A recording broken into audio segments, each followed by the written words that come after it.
आपको एक राज की बात बताऊं, मेरे पास यूपी की कुर्सी संभालने वाला उसका भेजा हुआ एक आदमी लखनऊ में मेरे पास आया और मुझसे कहता है, मौलाना साहब आप या तो बीजेपी का प्रचार करिए और ब्लैंक चेक ले लीजिए, जो चाहिए वो ले लो, खुलकर आइए बीजेपी में, हम स्वागत करेंगे पूरे उत्तर प्रदेश का, हम आपको अल्पसंख्यक का अध्यक्ष बना देंगे।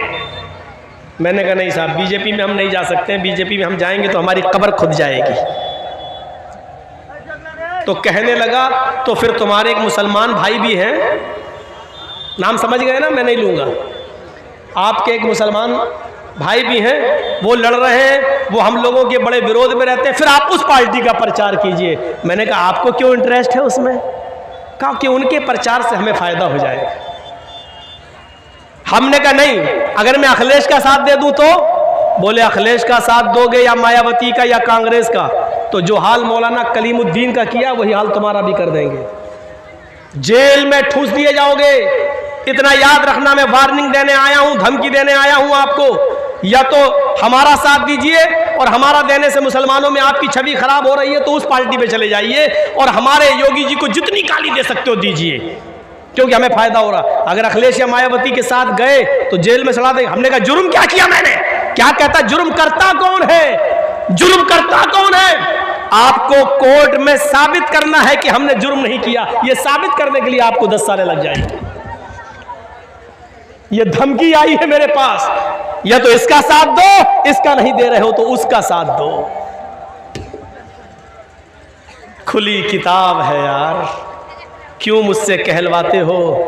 मैं बिहार में नहीं कहना चाहता हूं, बंगाल में ममता दीदी ने पूरी इजाजत दी है, खूब बोलो, मैं देता हूं, जाता हूं, बोलता हूं, नाम भी लेता हूं, इसलिए कि जहां मेरे ऊपर केस होने का खतरा नहीं है वहां लेता हूं, नाम भी लेता हूं। अपने आप को बचाना भी जरूरी है। समझो, पहचानो, गौर करो, ये देखो, इस वक्त कोई तुम्हारा नहीं है, ये सच है, कोई तुम्हारा नहीं है, सच है। लेकिन ये भी सोच लो कि इस वक्त हमें अपने आप को बड़े नुकसान से बचाना है तो छोटा नुकसान आपको करना पड़ेगा। आप ये सोचो कि छोटा नुकसान ना, नहीं, आपके पैर में कैंसर है, डॉक्टर ने कह दिया पैर काटना पड़ेगा, नहीं तो आपकी जान जा रही है। इसलिए बड़ा नुकसान यह है कि मेरी जान चली जाए, बच्चे बेचारे यतीम हो जाएंगे, और छोटा नुकसान यह है कि हमारा पैर कट जाए लेकिन बच्चे तो हमारे सामने रहेंगे। तो बड़े नुकसान से बचने के लिए छोटा नुकसान कर दो, यानी अपना पैर कटा के अपनी जान बचा लो। यही अक्लमंदी है, यही अक्लमंदी है। ये देख लो इस वक्त कि हमारा बड़ा नुकसान किसमें और छोटा नुकसान किसमें है, ये देखना पड़ेगा तुम्हें। हमारी बीवी को बच्चा हो रहा है, डॉक्टर ने कह दिया कि आपकी बीवी या आपके बच्चे में से मैं किसी एक को बचा सकता हूं। जर्जीज को बच्चा भी प्यारा है, जर्जीज को बीवी भी प्यारी है, लेकिन दोनों में से एक बचेगा। कलेजे पे हाथ रखकर कह दिया बीवी को बचा लो, बीवी रहेगी तो बच्चे तो बाद में और भी आ जाएंगे, अगर बच्चा जा रहा है तो जाने दो। अक्लमंदी यही है, वरना दोनों मारे जा रहे हैं। तो मेरे प्यारे साथियों, बड़े नुकसान से अपने आप को बचाने के लिए छोटा नुकसान करना पड़े तो कर दो। इस्लाम के उसूलों पर आ जाओ, इस्लाम के ज़ाब्तों को पकड़ो। चंदे का ऐलान हो रहा, दो, यही चीजें कामयाबी की दलील है। मैं ऐलान नहीं करूंगा, मैं बैठूंगा नहीं, मैं आपसे रुपया लेने के लिए यहां पर बैठकर इंतजार नहीं करूंगा।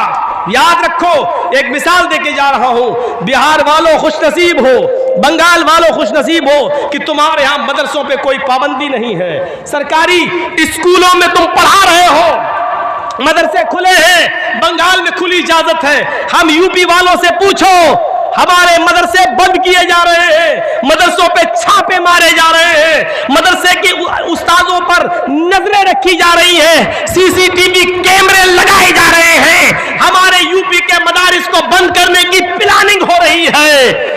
याद रखना, अगर ये मदरसे जो आप लोगों के इसी चंदे से चलते हैं, अल्लाह न करे कि यूपी वाला माहौल आपके यहां आ जाए, ये मदरसे अगर बंद हो गए तो कोई फिर अली मियां नदवी जैसी शख्सियत पैदा नहीं होगी, फिर कोई एहसान इलाही ज़हीर जैसी शख्सियत पैदा नहीं होगी, कोई इब्ने तैमिया और इब्ने क़य्यिम बनकर नहीं निकलेगा। याद रखना, कोई फिर अबू हनीफा और इमाम शाफी और इमाम मालिक और इमाम अहमद इब्ने हंबल बनकर नहीं निकलेगा।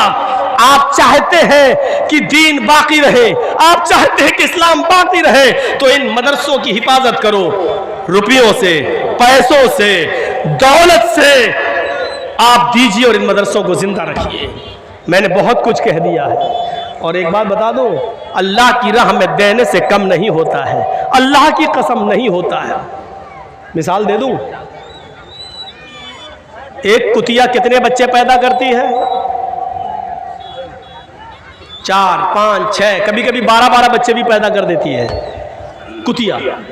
लेकिन आप देख लीजिए, एक कुतिया 5, 6, 10 बच्चे पैदा करती है, लेकिन रास्ते में जाइए कुत्ते और कुतियों की तादाद आपको बहुत कम दिखेगी। क्यों? बस सड़क पे कोई इस ट्रक से मर गया, कोई उस बस से मर गया, कोई इससे मर गया, बहुत कम। एक कुतिया 10-12 बच्चे देती, लेकिन तादाद कुत्तों की बहुत कम है। और एक बकरी को देख लो, 2 ही बच्चे देती है, बहुत कम है जो 3 दे, 1 या 2 या 1।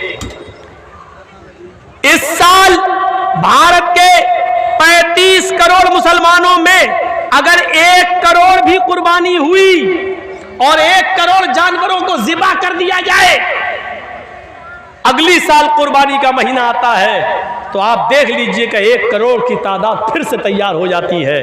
क्यों?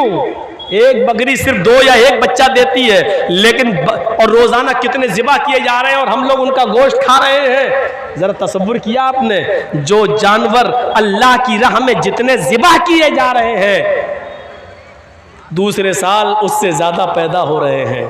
सऊदीया में चले जाओ, 50-50 लाख हाजी लोग हज के मैदान में, और हर हाजी वहां अपनी तरफ से एक कुर्बानी तो देता ही देता है। 50 लाख हाजी का मतलब 50 लाख जानवर एक साल कुर्बान हुए, दूसरे साल 50 लाख फिर उसी सऊदीया की सरजमीन पर पहुंच गए। जो चीज़ अल्लाह की राह में जितना कटती है, जितना खर्च होती है, वो बढ़ती है। मेरे भाइयों, आप अल्लाह की राह में जितना दोगे बढ़ेगा, इजाफा होगा, आपके घरों में बरकत होगी, और जितना सैंत के रखोगे, बचाओगे, तो कभी आपके बच्चे की बीमारी में चला जाएगा, कभी किसी को कैंसर हो जाएगा, कभी किसी की किडनी खराब हो जाएगी, अल्लाह ताला कहीं ना कहीं वसूल कर लेगा। इतना याद रखिए, ये सदका और खैरात आने वाली बलाओं को टाल देती है, आने वाली बलाओं को दूर कर देती है। अल्लाह के नबी ने फरमाया, तकदीर में सारी चीज लिखी जा चुकी है, अगर तकदीर में लिखी हुई किसी मुसीबत को अगर तुम दूर करना चाहते हो तो तुम सदका और खैरात करो, क्योंकि सदका और खैरात आने वाली मुसीबतों पर रोक लगा देती है। मेरे भाइयों, दुनिया में यही सदका और खैरात कर जाइए, ताकि अगर हमारी मौत एक्सीडेंट से लिखी है तो सदका हमारे उस एक्सीडेंट को टाल दे। अब आप कहोगे कि तकदीर में तो सब लिखा है, हमारी मौत जब, तो तकदीर में यह भी लिखा होता है कि इस आदमी की मौत एक्सीडेंट से लिखी है, लेकिन 1 महीना पहले ये सदका और खैरात करेगा और हम इसकी मौत को टाल देंगे। ये भी तकदीर में लिखा हुआ है, ये भी तकदीर में लिखा हुआ है। मेरे भाइयों, इस्लाम के अंदर पूरे के पूरे दाखिल हो जाइए। एक मुसलमान दूसरे मुसलमान की इज्जत और आबरू को समझे। चलिए, 2:10 हो चुके हमारी खड़ी में। मेरे भाइयों, मैंने 10 मिनट फिर भी ज्यादा ले लिया है आपका, फिर भी आपको देखकर थोड़ा सा रहम आ गया है हमें। मैं चाहता हूं कि 10 मिनट और बैठ जाऊं आपके पास, और इस बैठ कर मैं इंतजार कर लूं। आपने जिस तरीके से चंदा करना चाहिए और होना चाहिए वो नहीं दिया। मेरी इन मिसालों के बाद, सदका और खैरात की बात कह देने के बाद, सदका और खैरात से माल बढ़ता है ये कह देने के बाद, चलिए मैं 10 मिनट का टाइम आपको और देता हूं, और इसके बाद फिर मैं आपसे अपील करता हूं कि अब मेरे कम सुनने ही पर आज इक्तिफा कीजिए। जिंदगी रही तो फिर कभी बुलाइएगा, और इंशाअल्लाह मैनेजमेंट और टाइम के मुताबिक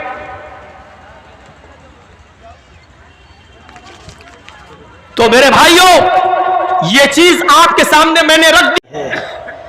हमने कहा वो खाना शुरू, मैं तो नाम लिया था, यहां नाम नहीं लूंगा, मुझे डर लगता है यहां नाम ले लूं तो कहीं यूपी के होने वाले चुनाव में मीडिया वाले उसी चीज को उछालें और बीजेपी को फायदा ना पहुंचाएं। वैसे बीजेपी को हम मुसलमानों में बहुत से लोग मिल गए फ़ायदा पहुंचाने के लिए, संतुष्टि के साथ वो बैठी हुई है कि हम तो जीत रहे हैं, हम तो निकल रहे हैं, क्योंकि हमारा काम तो मुसलमान ही लोग कर रहे हैं। मैंने इशारे में बहुत कुछ कह दिया है, बहुत ही मौज़रत के साथ अगर किसी को बुरा लगा हो तो लगता रहे। मैं माफ़ी नहीं मांगता हूँ, जुर्म ही नहीं किया तो माफ़ी क्यों मांगूँ? मैंने कोई गलती नहीं की बोलकर, इसलिए माफ़ी मांगने का सवाल ही पैदा नहीं होता है। तुझे बुरा लगा है तो ये तेरी विचारधारा है, अपने विचारधारा को आगे बढ़ा और सोच और समझ, ये सोचने और समझने की चीज़ है। इत्मीनान के साथ बैठी हुई है बीजेपी कि हमारा काम तो हो रहा है।